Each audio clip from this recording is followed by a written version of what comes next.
عن اتباع الهوى. أشهد أن لا إله إلا الله وحده لا شريك له وأشهد أن سيدنا وحبيبنا المصطفى نبينا محمد عبده ورسوله من فقد ضل ضلالا بعيدا. وصلى الله على سيدنا وحبيبنا المصطفى محمد النبي الهدى الذي لا ينطق عن الهوى إن هو إلا وحي يوحى وعلى آله وأصحابه أهل الصدق والوفاء. اللهم اجعلنا ممن اتبعهم بإحسان إلى يوم الجزاء. أما بعد، قال الله تعالى في القرآن الكريم: أعوذ بالله من الشيطان الرجيم، بسم الله الرحمن الرحيم. ادع إلى سبيل ربك بالحكمة والموعظة الحسنة وجادلهم بالتي هي أحسن إن ربك أعلم بمن ضل عن سبيله وهو أعلم بالمهتدين. وقال أيضا: فبما رحمة من الله لنت لهم ولو كنت فظا غليظ القلب لانفضوا من حولك فاعف عنهم واستغفر لهم وشاورهم في الأمر فإذا عزمت فتوكل على الله إن الله يحب المتوكلين. صدق الله العظيم. صدق رسول الكريم. Alhamdulillah alamin. Untuk anak-anak kita dapat bertemu pada pagi hari ini untuk menyambung tentang pertemuan kita pada pertemuan kemarin yakni bab 9. Untuk kali ini kita menginjak ke bab 10. Sebelum untuk mengawali kegiatan atau pembelajaran pada pagi hari ini, marilah kita berdoa dengan mengucap Bismillahirrahmanirrahim, membaca doa Al-Fatihah dan membaca doa untuk menuntut ilmu. Marilah. Bismillahirrahmanirrahim.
Baiklah anak-anak, untuk pertemuan kemarin kan kita membahas tentang bab 9. Nah, untuk pertemuan kali ini marilah kita membahas tentang bab 10 yakni ketaatan dalam persatuan umat. Nah, apakah itu? Monggo dibuka itunya dulu, punya dulu. Halaman berapa, Pak? Halaman 206. Dibuka dulu punya. Ya, Pak. Ada yang bawa? Saya, Pak. Gabung sama temennya. Ya. Nah, untuk 206 bisa dilihat di situ ada peta konsep atau dalam artian kita bisa menjelaskan soal definisi tentang deskripsi pembahasan apakah itu ketaatan dalam persatuan umat. Nah, di situ ada subbab-subbab yang bisa kita pelajari untuk kedepannya. Jadi yang pertama adalah pesan Al-Quran tentang sholat Jumat yang nanti akan saya jelaskan bersama dengan ketentuan sholat Jumat. Untuk nanti saya akan menggabungkan dengan materi diskusi yakni untuk nanti kelompoknya bisa dibagi dan bahas tentang tata cara sholat Jumat dan hikmah sholat Jumat. Nah, untuk pertama kali dibuka halaman 209 dulu. Untuk kue, monggo ada yang ingin membacakannya pesan dari Al-Quran tentang sholat Jumat. Nanti saya akan menjelaskannya. Monggo Handayani, cobi. Satu pesan Al-Quran tentang sholat Jumat. Satu pesan Al-Quran tentang sholat Jumat. Sholat Jumat adalah satu wajib atau satu orang yang dilaksanakan oleh setiap muslim baik laki-laki dalam setiap minggu. Sholat Jumat dilaksanakan 2 rakaat libur di hari Jumat. Ya baiklah. Nah, sholat Jumat itu adalah sholat yang dilakukan oleh kaum muslimin. Setiap muslimin pada umumnya adalah umat yang laki-laki dalam setiap minggu pada hari Jumat, dan hukumnya adalah wajib atau fardu ain. Dan sholat Jumat ini harus dilakukan secara berjamaah. Lalu ayat apa yang mendasarinya? Ayat yang mendasarinya adalah Quran surat Al-Jumu'ah ayat yang ke-62. Apa bacanya Pak? A'udzu billahi minasyaitonir rajim. Bismillahirrahmanirrahim. Saya baca dengan Quran ya. Bismillahirrahmanirrahim. Ya ayyuhalladzina amanu idza nudiya lis-salati min yaumil jum'ati fas'au ila dzikrillahi wa dharul bayt. Dzalikum khairun lakum in kuntum ta'lamun. Hai orang-orang yang beriman, apabila disuruh untuk menunaikan sholat di hari Jumat, maka segeralah kamu kepada mengingat Allah dan tinggalkanlah jauhi. Ayat ini turun kalau tidak salah, sepertinya pada saat itu penduduk Mekah itu lebih mementingkan jual belinya daripada melakukan sholat Jumat. Maka ayat ini turun untuk memerintahkan bahwasanya orang pedagang itu untuk segeralah menutup dagangannya dan langsung bergegas ke masjid. Apabila mungkin ada yang ingin dipertanyakan terlebih dahulu tentang pesan Al-Quran di sholat Jumat ini. Jika tidak, saya akan melanjutkan ketentuan sholat Jumat.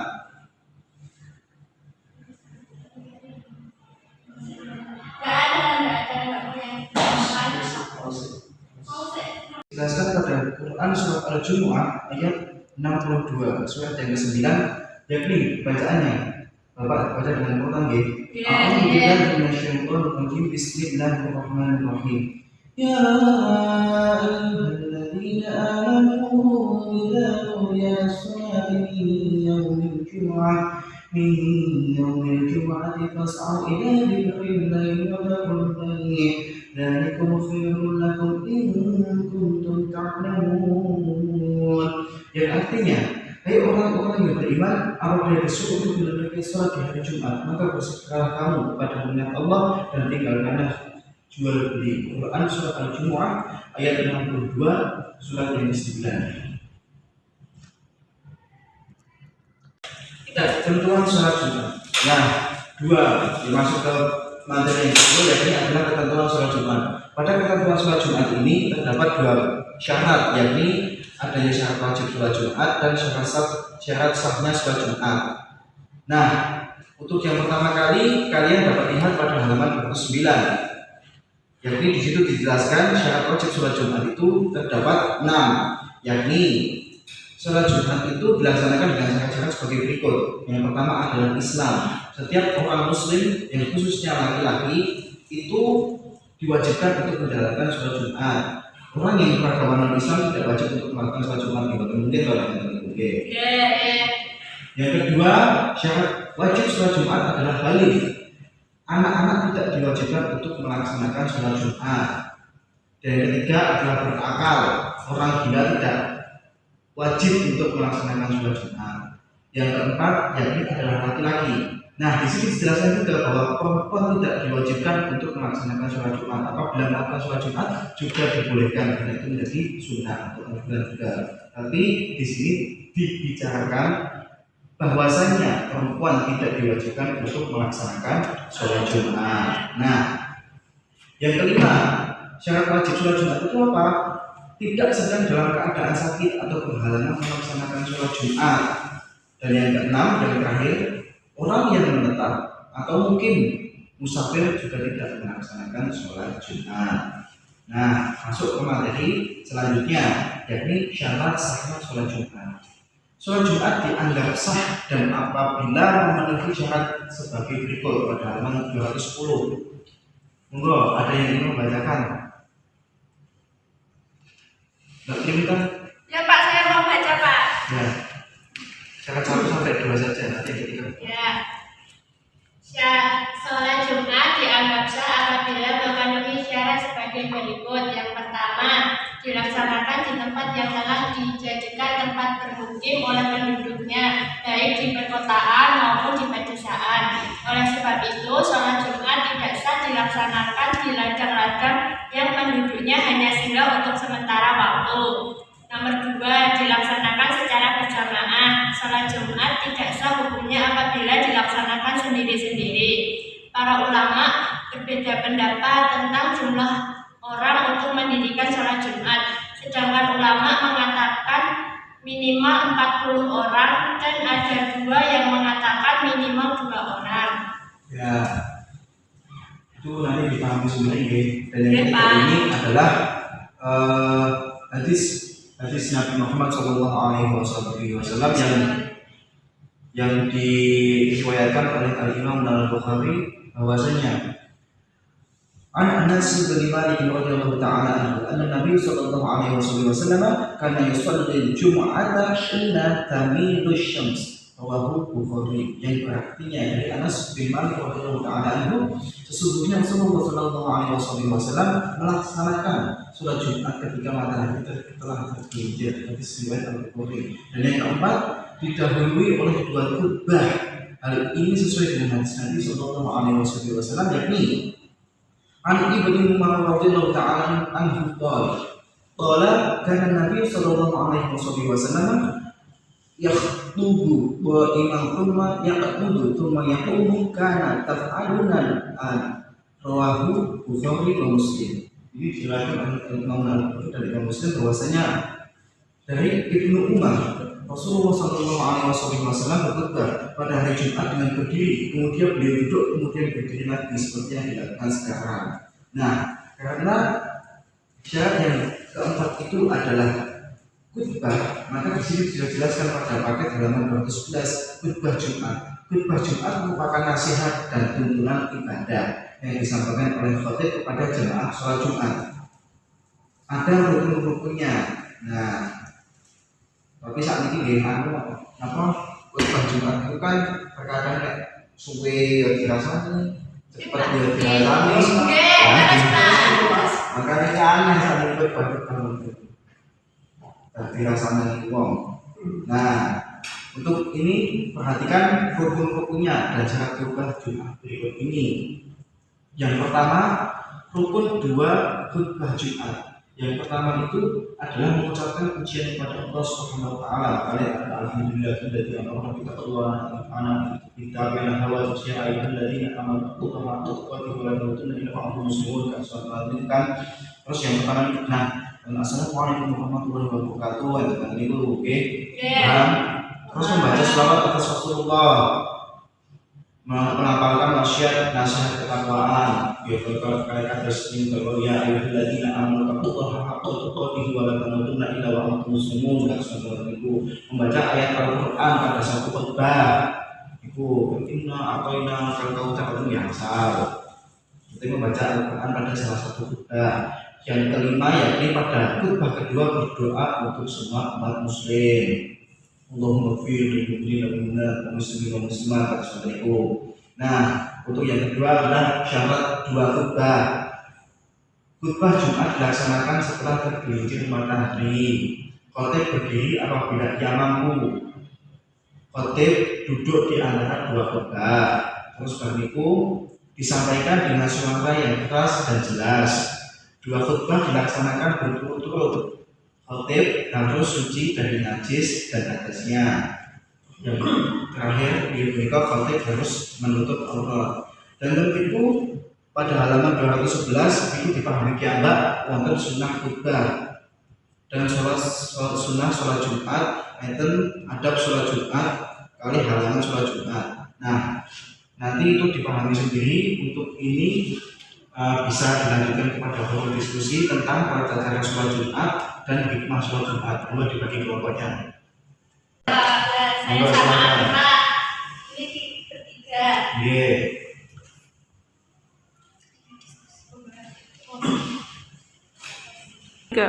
Ya, untuk tata cara sholat Jumat diskusinya sudah selesai belum? Sudah. Ya, dikemukakan pendapatnya hasil diskusinya itu. Siapa tadi kelompok? Oh iya, Kesimpulan dari diskusi saya itu, upacara sholat Jumat itu pertama mandi, memotong kuku, mencukur kumis, menghilangkan bau yang tidak sedap, kemudian mengenakan pakaian yang bersih. Kemudian dianjurkan memakai sorban, memakai wangi-wangian, bersegera pergi ke masjid, melaksanakan sholat tahiyatul masjid 2 rakaat sebelum duduk, membaca zikir sholawat atas Nabi Muhammad SAW dan membaca Al-Quran sebelum khotib menaik mimbar. Kemudian naik masuk waktu zuhur, muadzin mengumandangkan azan yang pertama. Setelah selesai azan, jamaah melaksanakan sholat sunnah taubiyah. Kemudian khotib naik ke mimbar mengucapkan salam, muadzin mengumandangkan azan yang kedua. Kemudian dilanjutkan Sri Handayani. Khotib menyampaikan khutbahnya dengan 2 kali khutbah diselangi dengan duduk di antara 2 khutbah. Pada saat khutbah dibacakan, jamaah memperhatikan khutbah dengan khusyuk dan tidak tercapang-capang meskipun saat khutbah tidak terdengar. Setelah selesai khutbah, muadzin mengumandangkan iqomah sebagai tanda dimulainya salat Jumat. Selanjutnya dibacakan khutbah. Yang selanjutnya adalah persiapan nama ke masjid. Terus sebelum salat mulai, imam hendaknya mengingatkan makmum untuk merapatkan dan meluruskan shaf serta mengisi syaf yang masih kosong. Imam memimpin sholat jamaah bersamaan. Disunahkan untuk berzikir dan berdoa setelah selesai sholat Jumat. Sebelum meninggalkan masjid, disunahkan untuk melaksanakan sholat tarbiyah terlebih dahulu. Ya, di sini kan dijelaskan bahwa tercapainya sholat Jumat itu sangat panjang sekali. Walaupun sholat Jumatnya diwajibkan untuk laki-laki, tetapi kalian para umat yang perempuan atau muslimat harus juga memahami tata-tata tersebut. Dan bedakan di atas ibu bisa mengambil putranya pun besok laki-laki harus dikasih tahu. Nah, tata-tata pelaksanaannya. Nah, setelah itu apa hikmah sholat Jumat? Ada diskusi yang kedua. Apa hikmahnya sholat Jumat? Ya, Pak, hikmah dari sholat Jumat adalah 1. Termasuk orang yang memuliakan hari Jumat. 2. Menguatkan silaturahmi antar sesama. 3. Mengetahui kondisi jamaah yang lainnya. 4. Mendorong semangat beribadah di masjid. 5. Pahala kebaikan dilipat gandakan. 6. Mendorong diri untuk terbiasa disiplin waktu. Ya, berarti di sini dapat diambil hikmahnya, bukan hanya kepada bertentangan atau istilahnya itu bukan hanya tentang agama saja, tapi bisa dilihat dari aspek sosial juga, seperti menguatkan silaturahmi sama juga aspek sosialnya. Nah, dan masih kan banyak lagi untuk menjadi seorang yang bisa memanage waktu, mendorong diri untuk kegiatan disiplin dan lain sebagainya. Nah, untuk selanjutnya ada tugas dari saya mengerjakan di halaman 220, yakni yang mana dolar ini, yang G. Itu nanti tugas pekerjaan rumah untuk kalian. Bertemu lagi besok pada pertemuan selanjutnya. Di buku tulis sampai di kertas, Pak. Di buku tulis saja, Pak.